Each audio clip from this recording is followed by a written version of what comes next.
Hello everyone and welcome to the Otherweb. Our guest today is Carlos Alvarenga.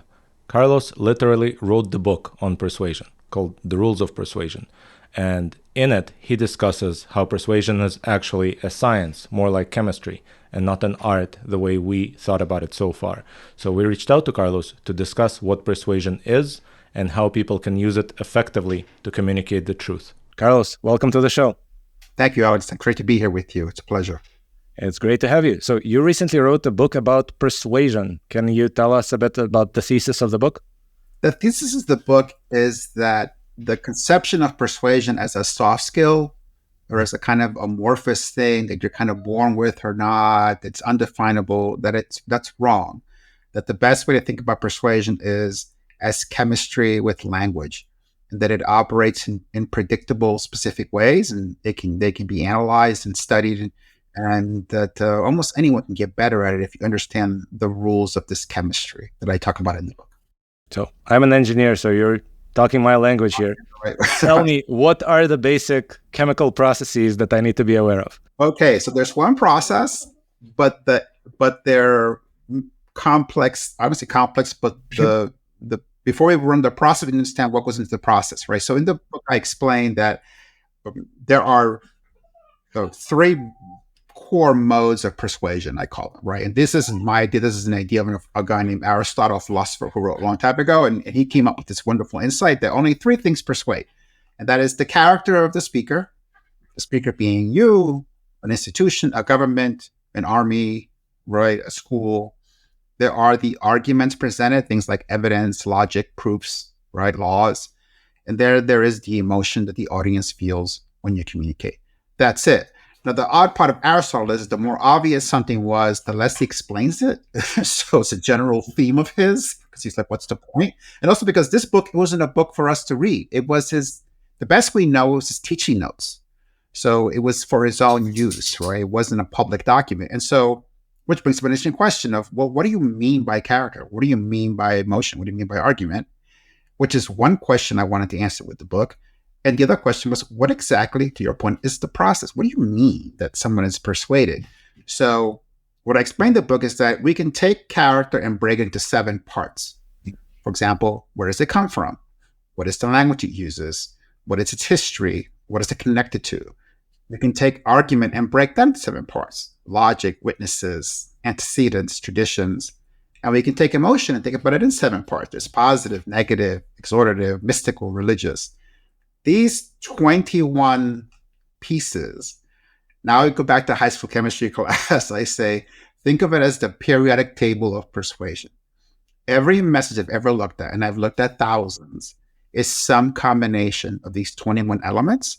And so by combining them in the right way, in the right proportions, and in the right settings, we persuade people. Interesting. So first I have to ask about the 3 and the 7. It sounds very biblical. Is the choice of those numbers intentional, or you just counted the factors you can think of and that's what you came up with? I came up with the factors for character, and then I began to look at argument. I thought, well, that actually fits that well. And then emotion, maybe it was 9, maybe it was 6, but I decided, let's make it 7. It's a nice 7 tree. It's a thing in the book. Aristotle was a fanatical categorizer. He was always dividing things, 3 like this, 5 to that. So I say, if he came back and haunted me and asked you, what did you do this? I can defend myself that it's appropriate to divide the modes in that way. But although at least he didn't stick to 7s, because if I look at his virtues, which is something that I've always been interested in, there's a lot more of them. So I know he was an inveterate divider of things, right? The whole book was categories. So in this case, I figure I'm in his spirit by dividing the 3 modes into 21. I think you can see on the bookshelf behind me, there's 1 book by Aristotle and 3 books trying to explain Aristotle.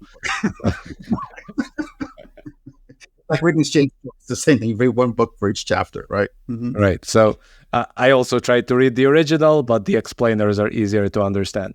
All right, let's dive into a little bit of what those factors are. And I don't know which one is the more interesting to focus on. As an engineer, I want to look at the substance, the logos, but I'm not sure it's actually the more effective one for persuasion. It's a funny thing because I coach people, right? And I do a coach for free with nonprofits, but since the book came out, I've had corporate people call me, CEOs and tech people and some venture people who want to mention the book. And what I've seen across the board, nonprofit, for profit, is if you think about persuasion as a ship with three masts, one mast has a sail open, which is called argument. And the other two masts, the sails are very tightly wound up and never used. Unfortunately, the sail called argument is overused, so it's tattered, right? And what does that mean? It means that most professional people, especially leaders, especially tech people, have been told you shouldn't be part of the story, which is wrong.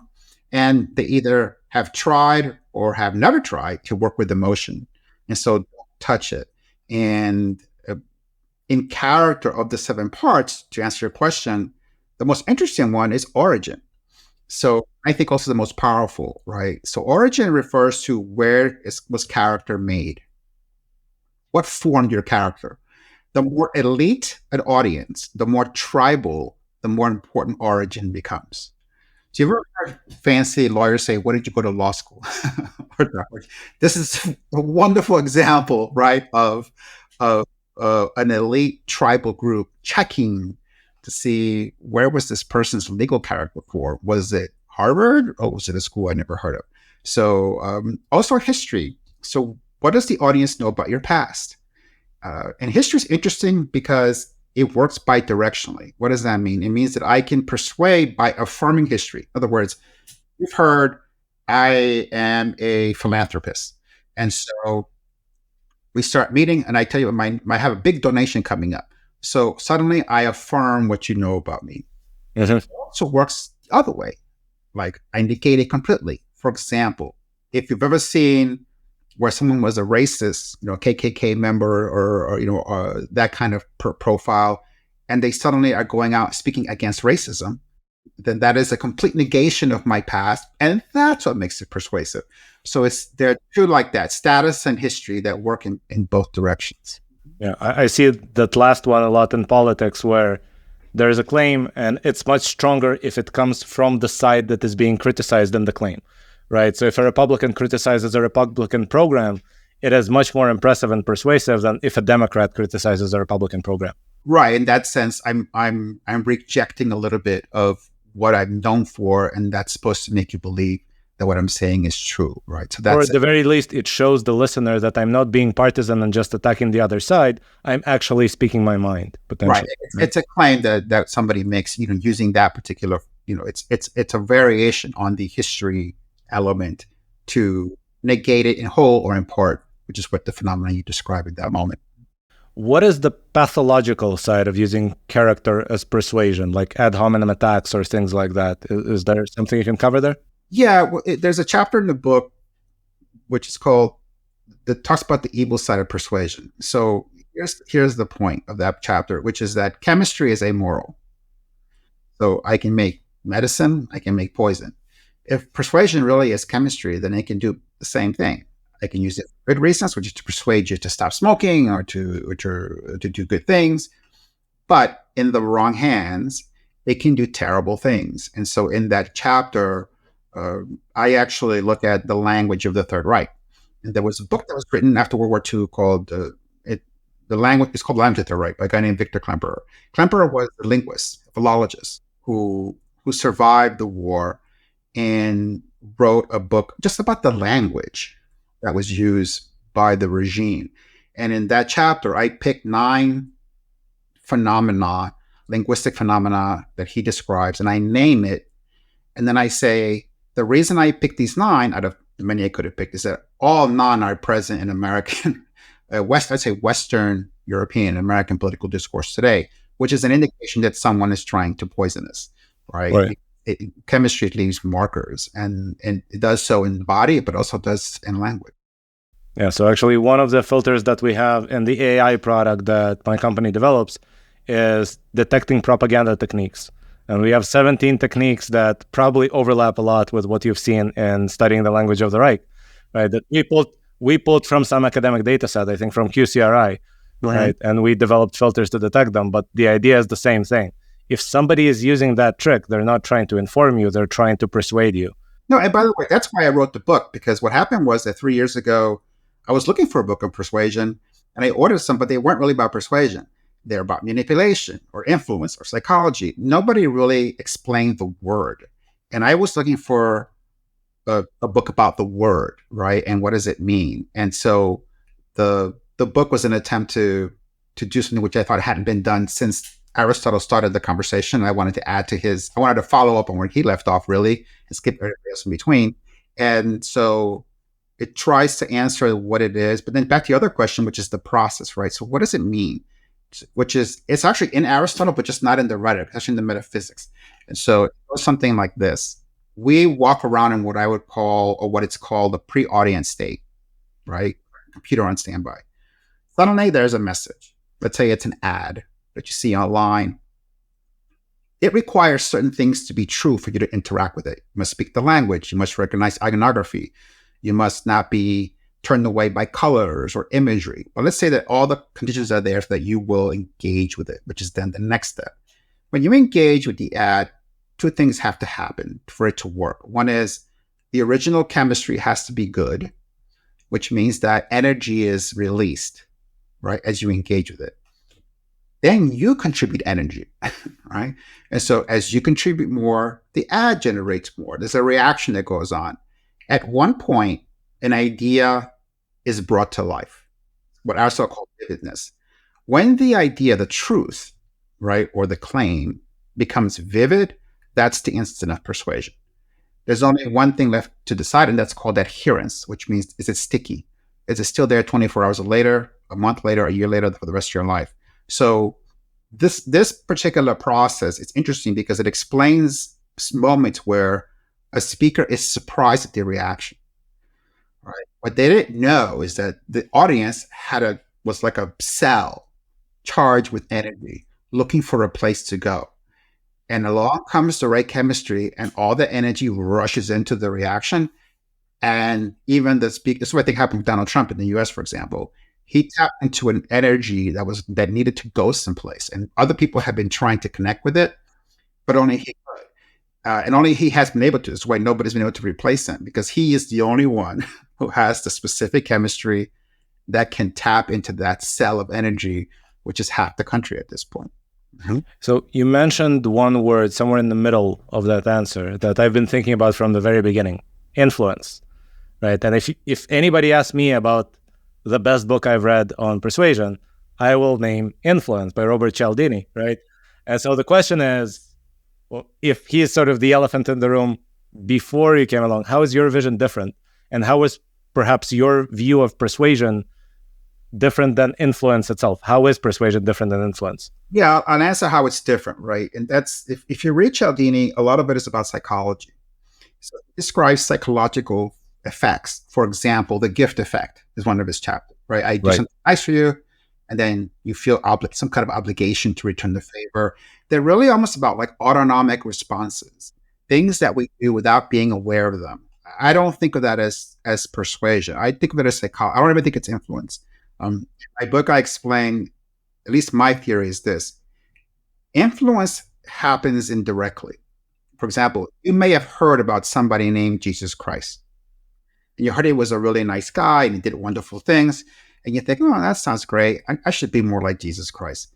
Jesus Christ has influenced you, but you're not persuaded. Then you read what Jesus said and you go, okay, yeah, I will persuade. I will forgive 7 times 70. Right. So persuasion requires interaction. Influence happen indirectly, but you must interact directly. And so I think of persuasion as getting someone to willingly accept something you say as true. Different from manipulation, coercion, or any of the other phenomenon, right? That where I don't want to use the word trick, but we take advantage of a psychological condition or trait of human beings to get them to agree. Persuasion to me is not that. Persuasion is you actually change your mind willingly, fully, right? With all knowledge and rationality at work. So in some sense, it's a bit more narrow, because I could think of a hypothetical scenario. Let's say I come up to a guy and say, hey, did you hear what that guy said about your wife? And then he goes and fights him. I've influenced him. I did not persuade him because I didn't actually make any claim that he now believes. I just instigated something without making a claim and persuading him. It's more narrow and it's harder, right? Right. It's easier to trick in many cases. And there are many more examples of manipulation and tricking people than there are of persuasion. And by the way, I tell executives, this is a very difficult thing because the line between persuasion and coercion can get blurry. If I work for you and you stop me in the hallway and you say, hey, Carlos, I just read this book called The Rules of Persuasion. It's amazing. You have to read it. It'll change your life. What if I say, well, I don't really feel like it. Too bad. But you're my boss. Have you coerced me? Did you persuade me? Right? And I tell executives, if you walk out the door and your ideas and your plans walk with you, you're probably coercing much more than you're persuading. And I saw this in my business days where somebody would quit or get fired and the entire project would stop, or initiative or something that yesterday was the most important thing in the world for this company is now gone with the person who got fired. Well, nobody was persuaded. They were coerced to do what they were doing because they felt, well, okay, he's the CEO or whatever it was. So yeah, you're absolutely right. Persuasion requires more skill, which is why I wrote about that and not manipulation. Yeah, I'm very worried every time I participate in an ideation session within my company, because the moment I speak, it seems like all the other ideas stop. And so I always try to speak last after everybody else already expressed their ideas, because I know, and a lot of my employees are in more hierarchical cultures, right, that they will not propose something that contradicts what the CEO just said, right? So I have to be careful to speak last. You're exactly right. And it is one of the challenges of being a leader in that setting. And I had to work in lots of places, in India and Japan. I lived in Japan for 3 years, and you see especially in Asian cultures sometimes where there's so much deference to a leader that the real, true, right, equal among equals role is almost impossible to attain once you're in the room. So you're better off sort of not being there, right? But you're right. That's another example of where even if you're trying to not coerce, you sort of end up coercing. Right. And it's much easier in places like Israel, where I grew up, where everybody just assumes they are the leader. And so everybody just speaks their mind. Or Holland, I worked in Holland. That's my own experience was they were also like that. So speaking of making things scientific, I think I forgot the name of the researcher that had these indices comparing countries across various domains. And one of them was the power distance index, where actually Israel ranked dead last for a very long time, and all the Asian countries were at the top, which was basically how much difference there is between people who are at different levels in the hierarchy, right? And Israel was very low, Holland was very low, Austria was very low, oddly enough, even though Germany's pretty high, right? Denmark was very low, but then Japan, where I lived for a year, it's off the charts, right? And by the way, one of the 7 elements of character is status, which refers to the power of the speaker relative to the audience relative to X in parentheses, right? And so, which is an interesting thing. Again, it works bidirectionally. You can persuade because you remind people that, hey, I started this company. I was here when there was nothing, and I've given blood, sweat, and tears for 10 years. And so trust me, believe that what I say is right. But it also works in completely opposite ways. There's a show called Undercover Boss, where this becomes a fry cook or something. So we are persuaded that he learned something because of the negation, because of the reversal. Or, for example, when the Pope washes traditionally, right, the feet of the pilgrim as a sign of humility, we are persuaded in the humility and goodness of him and of his office.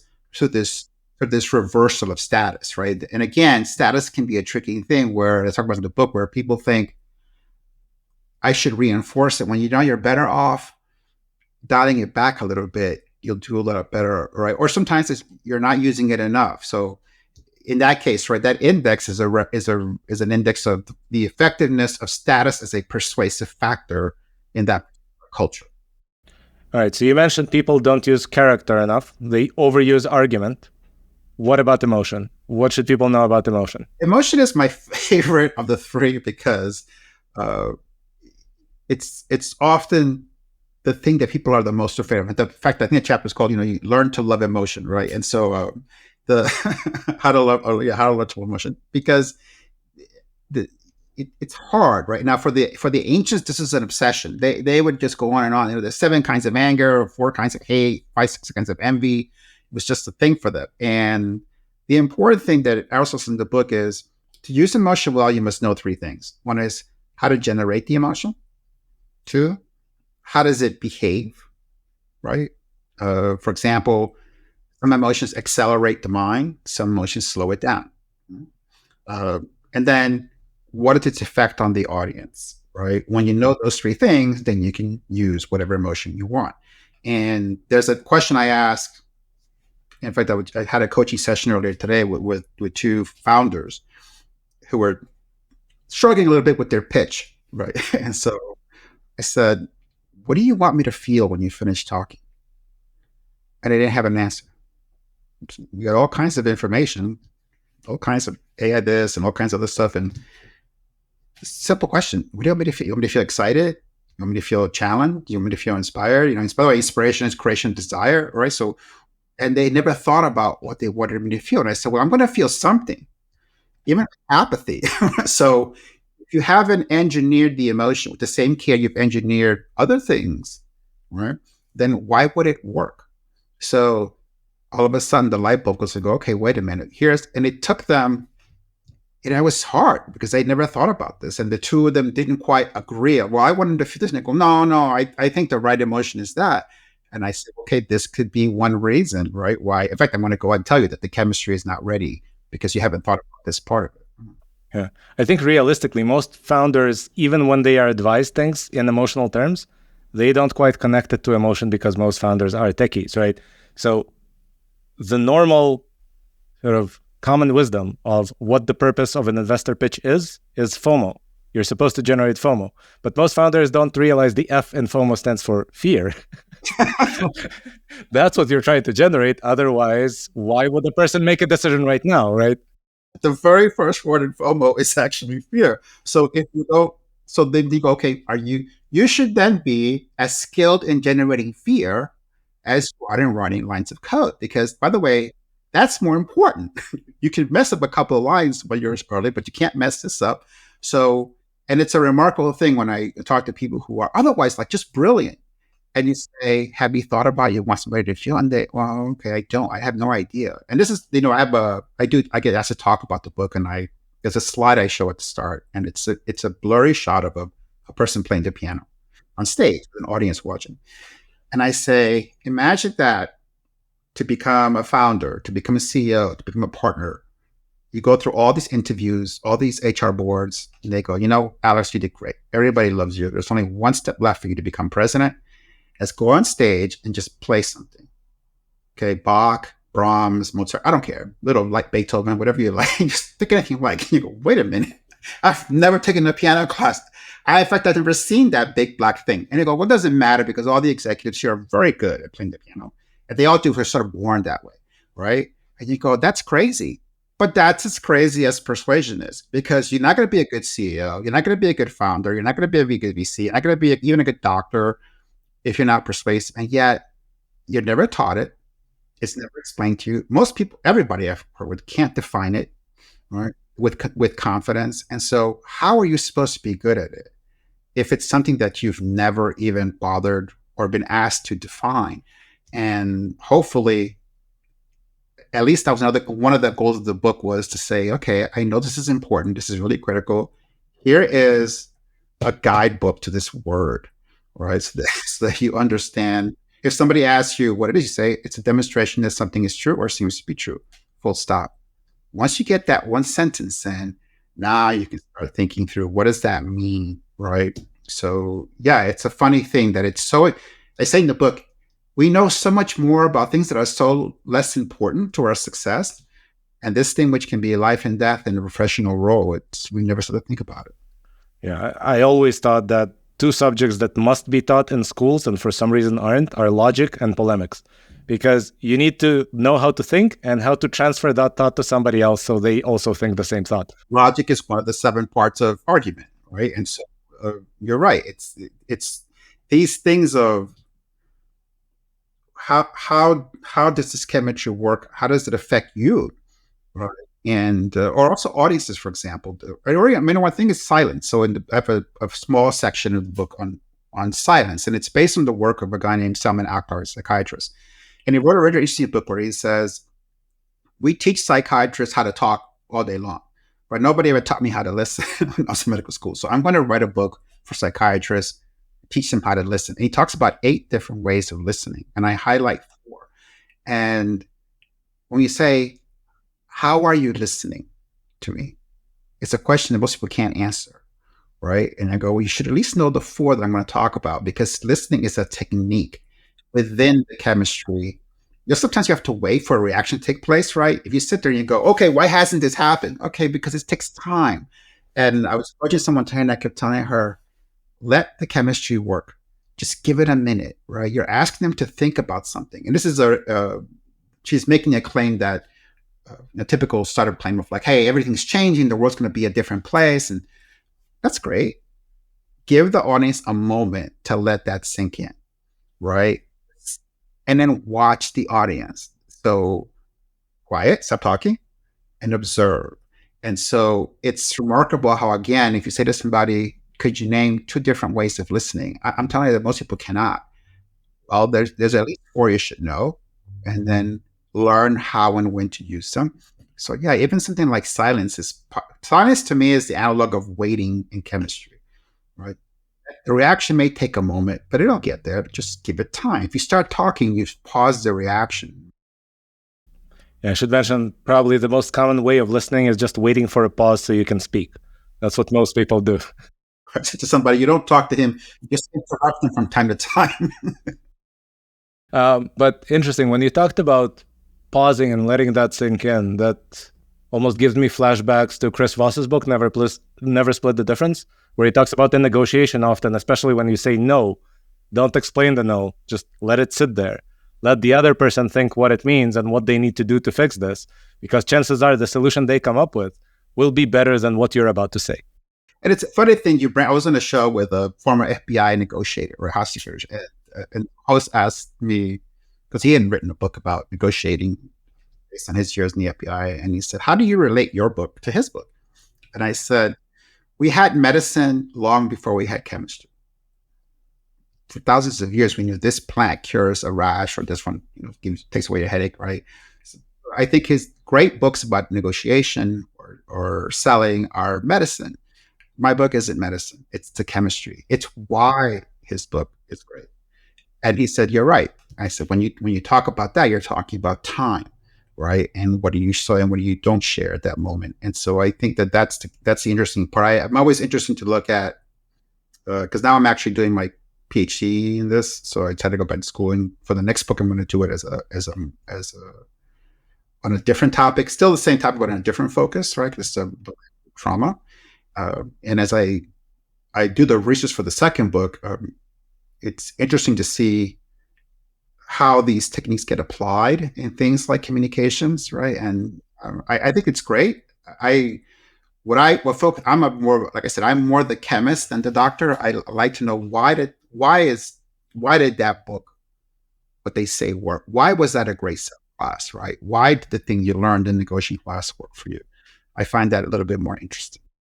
So let's focus a little bit on the negative side of things. You mentioned there's a chapter about this, but I'm in the news business, and I notice a lot of, I would say, pathological patterns in persuasion in various articles, especially opinion articles, and in the way a lot of people speak, especially in politics. If they want to persuade you that they are right and the other guy is wrong, 90% of the time, what they do is show you the flaws in the other argument and finish with, therefore, I am right. And that is obviously a pathological pattern, because you did not subject your own argument to the same level of scrutiny that you just subjected the other argument to. And yeah, and there's many patterns like this. I can probably list at least 12 that I'm observing all the time. Yeah. What should people know about this? What's the chemistry at play here? There's quite a number of things, right? And I'll give you just an example, something I talk about in the book, and that is, Klemperer says that during the Third Reich, it wasn't any one speech that anybody said that really mattered, because most people learned to tune them out after a while. Mm-hmm. It was the fact that they were on 24 hours a day, constant drone. So I call that language blurring. So what is a language blurring? How does it work? It works like this, right? You and I are taking a drive through a forest, and you see a person with a shiny thing in the forest, and you go, see that? And I go, yeah. You go, what was that? I said, it's a guy playing the trumpet. A little later, same thing happens. You go, what was that? I said, easy. It's a guy playing the trombone. The third time you asked me one last time, and I said, yeah, it was a man with a tuba. The fourth time you stop asking me, but I persuaded you there's a brass band in the forest. Uh-huh. And so language blurring are messages that we're not supposed to read carefully, right? They're supposed to be absorbed, right? In bits and pieces as a continuous blur. I played the movie so fast that you had this, well, I think this person was chasing the bad guy, something like that. I think I know what the movie was about, but it's not about that. But I played it at such a high speed that you think it did. That's one phenomenon. Another one is, which is very common today, it's called term linking. So term linking, Klemper explains, was they would take the word Jew and then they would add the word greedy, like a tree being coupled, right? And they would add another word to greedy. So you have three negative terms. Yeah. Then they would add that train, three negative terms, to Klemperer.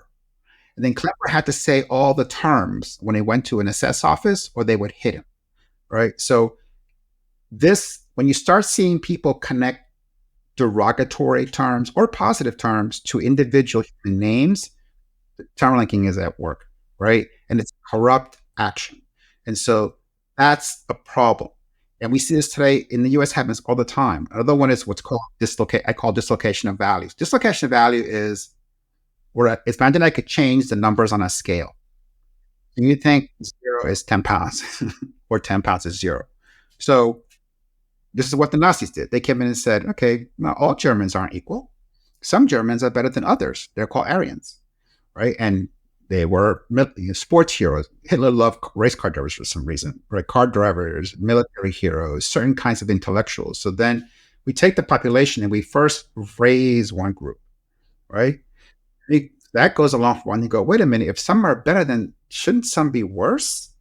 So then the other group goes down, right? Now, what was a homogeneous population in terms of humanity has been dislocated. This is worth more than you think that it is. And these are worth less than you think they are, right? So when we take a group and we start to divide its human value by our own criteria, we're trying to argue that some people are worth more, some are worth less, with the idea eventually say, hey, you know what, they're worth so much less, then they're not really human at all, or they need to be removed in some way, right? Or this other group should be worshipped or should be obeyed at all costs. And so this moving of human worth vertically, right, which can happen in different ways, is an example to me of persuasion being used for corrupt purpose. And again, I see it where I live here in the US regularly today. We see it all the time. I mean, the first one, term linking, it's hard to find an article that just says a law was passed. It's always job killing law or job creating law or draconian law. They always add some term before that to already persuade you what it's going to be about. And by the way, my AI penalizes anything like that, like unnecessary adjectives, but it's always there. And then with the groups, I can't help but think, yes, there are still these divisions along race lines or things like that. But one of the almost more innocuous ways that I think this is being employed everywhere in the world right now is that there's always the people against the elite, and that's populism. And then there's us enlightened ones against the country bumpkins, right? And that's elitism, right? And every country has both of these at the same time, and they're duking it out. And if you look at the country versus city, we go back to character and origin. There's a strange thing about human beings, and it maybe goes back to the days where being from the same group was life and death, right? Where we have this remarkable affinity for origin. And I say, imagine you're at an airport and you're watching all the flight board, a bunch of stuff gets canceled, and we're standing next to each other. Before we speak, we could be from anywhere in the world, possibly, right? But then we start talking and suddenly we find out, oh, we're from the same part of the world. Oh, it's from the same northern hemisphere. Oh, it's from the same country. In the US, oh, it's from the same state, or the same part of the state, or the same city, or the same neighborhood, or the same street, the same block. We grew up across the street from each other, right? Without having known anything else, I want to believe what you're going to say next. I just do. And so that technique of don't trust anyone who doesn't have our origin, i.e. from the country or from the city or from this thing or that experience, right? That is it's a simple, because some things are simple, but they're very effective use of the claim that people who do not share our origin are suspect in some way, from anywhere from suspect to evil / dangerous, right? Wherever you want to land on that spectrum. But that is, it's it's employing the power of that element to persuade by denying it to a certain group or to an enemy. Right. And I think in the opposite direction, every good salesman knows that before pitching you a product, they need to ask you about which sports you like, where your kids go to school, so they can try to find something in common with you and then pitch you the product. This is a good example of a medical, quote unquote, persuasion medicine, which is ask the person a little bit about them and see if you can find some common origin point or something more. Usually it's not origin, although that's great because if the salesman gets the same thing, that's a great home run. But mostly you're looking for history. Oh, you worked at Microsoft? So did I. In fact, I had a call with somebody who worked at Accenture not too long ago, and he just made a point of how much he likes people who worked at Accenture because he really liked Accenture. And so the fact that I had been at Accenture is why he took the call. It's interesting that he took the call as a referral from a friend because he saw that part of my history and it matched his history. Yeah, I've done that too, though. Also, as somebody who gets a lot of pitches from salesmen, sometimes it's done so badly. And I would get a pitch about, oh, you went to UMass Amherst. I also went to UMass Amherst, etc. They didn't bother checking that I did the remote MBA there. I never actually went to the place, not even to receive my graduation, right? Right, or I went there for a year. I hate it. Whatever so you're right. There's always that element of skill, right? And while some formulas are, like, for example, term linking is a very clumsy formula, right? There's nothing sophisticated about that, right? Language blurring is more sophisticated. It takes more skill to pull it off correctly. So people who don't know better, they sort of sense this is there and they gravitate towards it. I've had the same thing when people have tried to sell me stuff or use things, and you go, boy, this is such a bad attempt. It isn't even like that complex of a format. It's like you can't even make aspirin. It's like in the chemistry, like and yet you're a chemist who can't make, a good milkshake. You shouldn't have this job, right? So yeah, there's examples. That's more common than when you see somebody go, boy, that was good, right? That was really excellent use. And in the book, there are, one thing I asked for in the book and got, I was really happy, is QR codes. So I tried to use, there are examples in the book, hundreds of, there's literature, there's film, there's hip hop, there's all kinds of stuff. And whenever possible, I wanted to use something that's on YouTube. So in all my examples of these 21 elements, right, there's a QR code. You can actually go watch I say, please watch the clip, right? And like, see what we're talking about and then come back. And when I do these classes, sometimes I will show people, here's the formula of what you're about to see. Look at the chemistry, watch it. And then if you're really good, can I show you a clip and you tell me what the chemistry is, right? And so that's when you're coming, because they could becoming a good critic of this, the interesting part, because the better you can critique it, this, right? Then the better you are usually at being able to use it yourself. Yeah, certainly chemists are not always good at making milkshakes. I should also mention that 2 weeks ago, I got something delivered to me that was packaged in dry ice, and I had the brilliant idea to throw the dry ice down the drain and turn the water on. So even engineers aren't that smart, and I'm speaking of myself here. Okay. All right. I have to ask you the following question. We started this conversation from the word process in some sense. And we just heard a whole bunch of reactions that involve multiple elements. Yeah. And then something happens. But persuasion is often a process where you have multiple steps. Just like chemistry, you have multiple reactions to transform one thing into another. Exactly. How do you assemble elements into one continuous process? I think you think through the entire thing, right? And there are two things you have to think about. One is the process. So what sequence of reactions will get me, right, what I want, which is to get you to believe something. Again, persuasion and demonstration something is true or seems to be true. So what reactions do I need to make happen so that you will agree with me that something is true? But there's one step that's before that, which is where many people fail. And that is, I call what are the environmental truths, right, or fundamental truths that must be in place for your reaction to work. For example, certain chemistry works in certain temperature range. Be this cold or this hot or this much humidity. Otherwise, it doesn't work. The same thing is true in persuasion. And the example I use is Nike. To my knowledge, Nike has never run an advertisement about the benefits of exercise. Why? Because it's a fundamental truth that exercise is good for the human body in the Nike persuasion universe.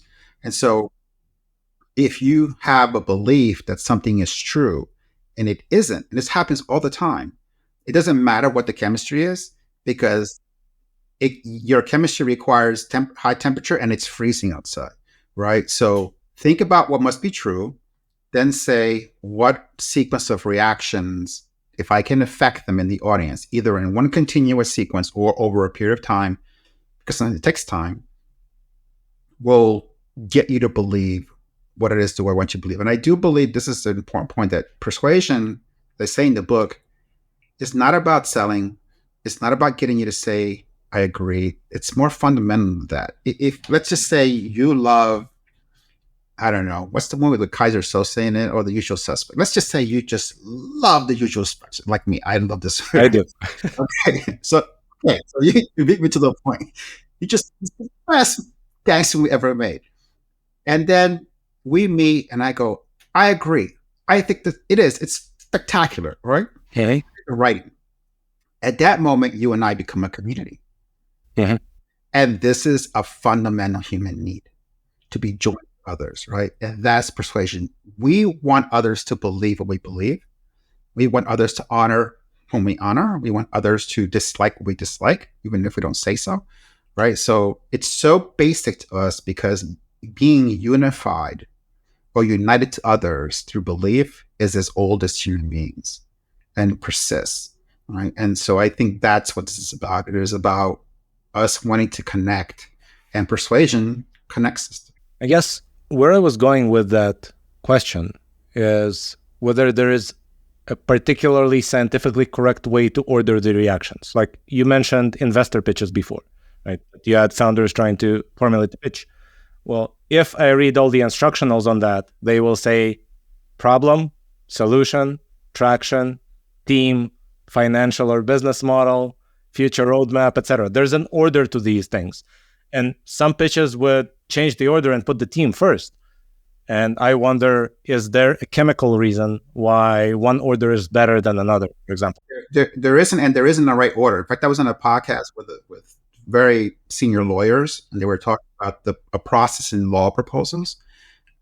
A very similar question. I said, that's the least worst process. Not knowing who you are or not knowing your audience, that's a good basic framework, right? But if I knew the communicator and I knew the audience, I might change it. And it goes back to the word persuasion. So persuasion, if you read Aristotle, you'll sometimes see it's called the art of rhetoric. That word art isn't quite right. In Greek, the word is techne. That's where we get technique from. And techne has no counterpart in English. Can't translate it. It's something like technical art or practical art, or art with a purpose. And so that means that there is some art, being that some part of it's up to the judgment of the craftsperson, right? And so that's why, while there is by the way, in some ways like real chemistry, where there is a formula, sometimes a chemist comes and goes, well, I have a hunch that if I change this around, it's going to be better, and then it is better, right? That's how discoveries made. So there's, for many things, like the college essay, tell me what you're going to say, and then tell me what you just said. It's been done so many times, the process, that there's a cookbook for it. But a great chef or chemist comes along and says, no, today, on this day, I'm going to change it around. And if the audience is right, and again, the conditions are right, that change is what gives additional or immense power to what's said, right? And that's why it always ends up the communicator as back to character of who's speaking. And I've seen communicators, quote unquote, break the rules, right? And in fact, when I was in college, I remember we were talking about rhetoric or language, and there's a mistake in Homer, right? In the Greek. And so I, like being a stupid freshman, I say to the professor, "Hey, Homer made a mistake, right?" And the professor says, "No, Mr. Alvarenga." He goes, "When you say that, it's a mistake. When he does it, it's a rhetorical device." So yeah, that's a good way to say. Like, I learned to play the piano. When I play that F sharp, it's a mistake. When Bill Evans does it, right, it's a musical figure. So yeah, Right. but first learn the rules and then break them.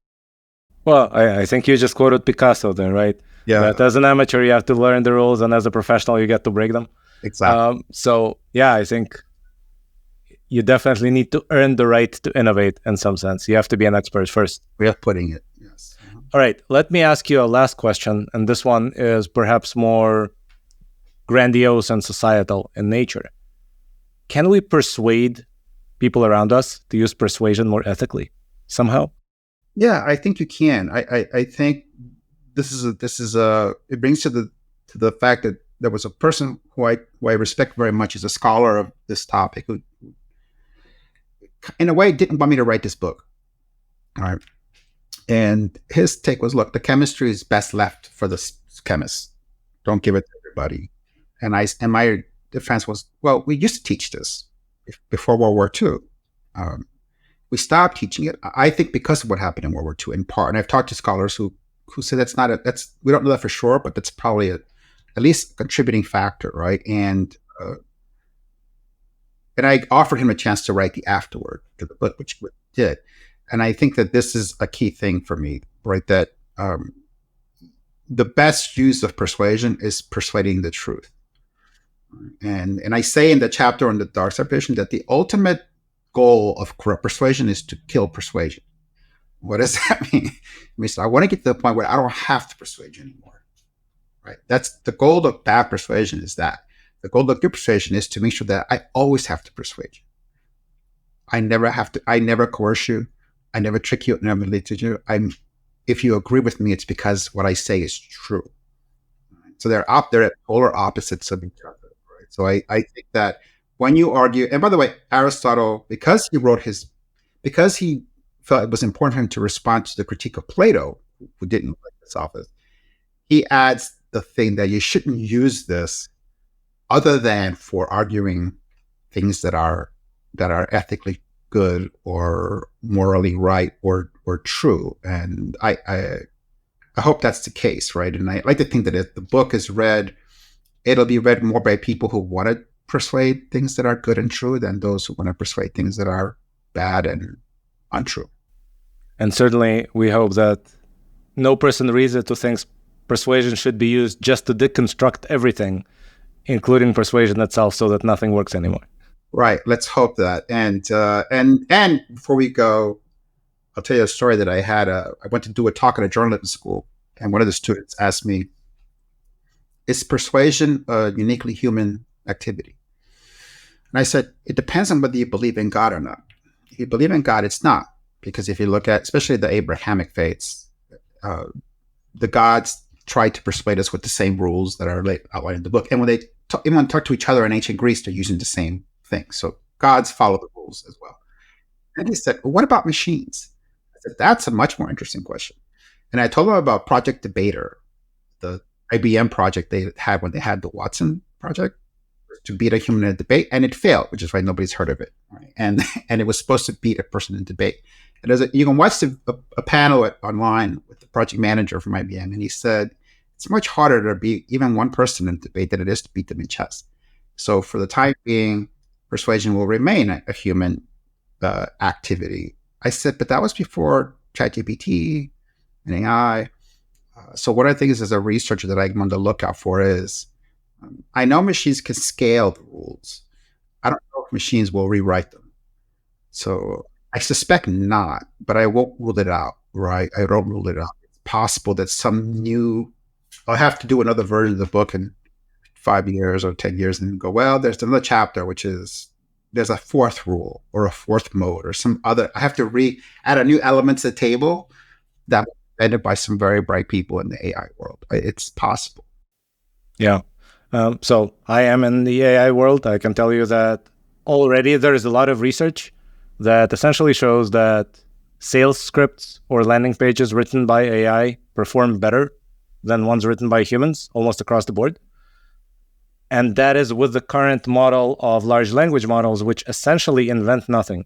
All they're doing is predicting the next most likely word in the text, which is to say the word that was most likely to appear if a human was writing it, right? So with that paradigm, probably it will just follow those rules, but more consistently than we do. Yeah, which seems paradoxical, right? That it's better able to write the word that it was supposed to have been written by a person. But there, and one of the things that I've experimented with is if I share something on LinkedIn now let the AI rewrite the thing. So this is sort of before and after. What did the machine pick up from what I wrote? What did it find that was kind of interesting, right? And right, but I think to this point, I don't like the term artificial intelligence. I think I always call it augmented intelligence. I always think of Google as an extension of our memory. Instead of having to remember who the 17th president was, we have this thing and it tells us it was this person, right? And so what I've seen so far is that whether it's in literature or in art, which is the part of AI that I study, that it increases processing ability, right? And process volume. So instead of looking at one text, it looks at a million or infinite number, right? Uh-huh. So that augments our ability to process. We can read a million novels and not just 5. To the extent that you say that it's intelligent, right? That's a slightly different question, I think. But that doesn't mean that we're not about to be there. And also, it doesn't mean that we know. The fact that we don't know how to define it means we are going to have to keep trying on new definitions and then shifting the goalposts. Yeah. Because we had the Turing test and nothing passed it until something did.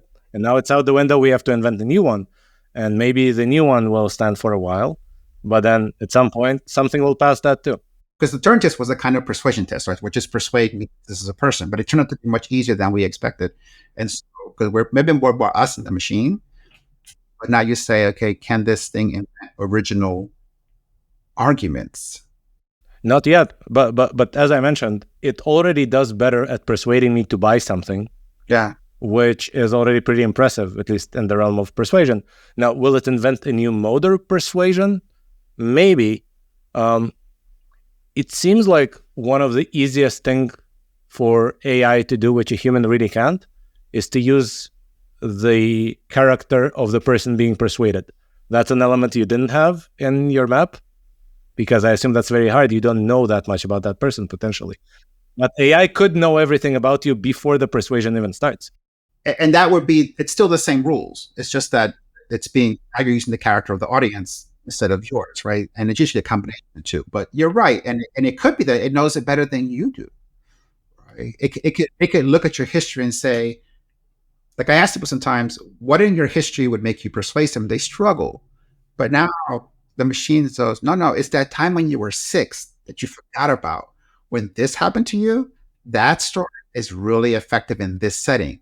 So the fact that it was able to identify that sort of particular incarnation of your history, or that particular slice, that one 5-minute episode in your 40-year lifespan that you forgot about, right? But it knows, that would make you more persuasive. It's still the same rule, but your power would grow tremendously with that extended and augmented capability. Right. And this is one argument that Yuval Harari makes a lot, which is that right about now, we should start getting to know ourselves, because AI is going to know us whether we want it or not. So if we are to be able to withstand persuasion from AI, we need to know ourselves too. Oh, I could be wrong, but I think when you went to the Oracle of Delphi, there was an inscription on the door, and it's Nute Seauton in Greek, which means know myself.